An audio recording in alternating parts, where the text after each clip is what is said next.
അസ്സലാമു അലൈക്കും പ്രിയപ്പെട്ടവരെ, നമ്മൾ ദിവസവും കാണുന്നുണ്ട് ഒരുപാട് മാരക രോഗങ്ങൾ കൊണ്ട് വിഷമിക്കുന്നവർ. നമുക്കാർക്കും അത്തരം മാരക രോഗങ്ങൾ പടച്ചവൻ തരാതിരിക്കട്ടെ. മാരക രോഗങ്ങൾ കൊണ്ട് വിഷമിക്കുന്നവരും ഇനി ഒരു മാരക രോഗങ്ങൾ നമുക്ക് വരാതിരിക്കട്ടെ എന്ന് ആഗ്രഹിക്കുന്നവരും ഈ ആയത്തുകൾ പതിവാക്കുക. തീർച്ചയായും അല്ലാഹു നമ്മളെല്ലാവരെയും മാരക രോഗങ്ങളിൽ നിന്ന് രക്ഷപ്പെടുത്തും.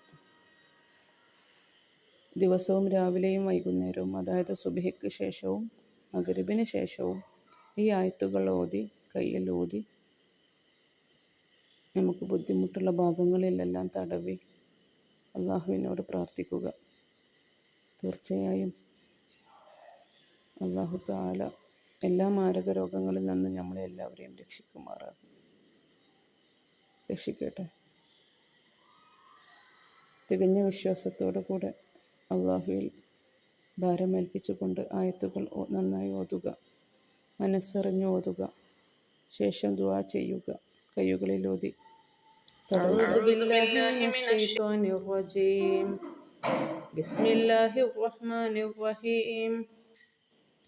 ولما توجه تلقاء مدين قال عسى ربي أن يهديني سواء السبيل ولما ورد ماء مدين وجد عليه أمة من الناس يسقون ووجد من دونهم امرأتين تذودان قال ما خطبكما قالتا لا نسقي حتى يصدر الرعاء وأبونا شيخ كبير فسقى لهما ثم تولى إلى الظل فقال رب إني لما أنزلت إلي من خير فقير فجاءته إحداهما تمشي على استحياء قالت إن أبي يدعوك ليجزيك أجر ما سقيت لنا فلما جاءه وقص عليه القصص قال لا تخف نجوت من القوم الظالمين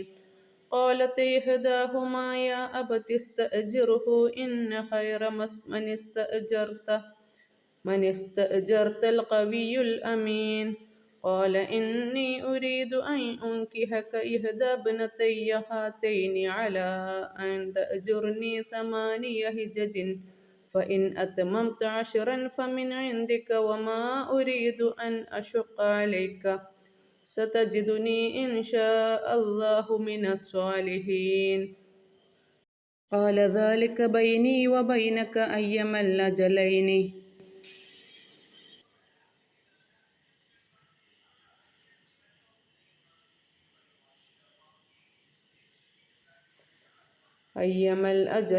قضيت فلا عدوان علي والله على ما نقول وكيل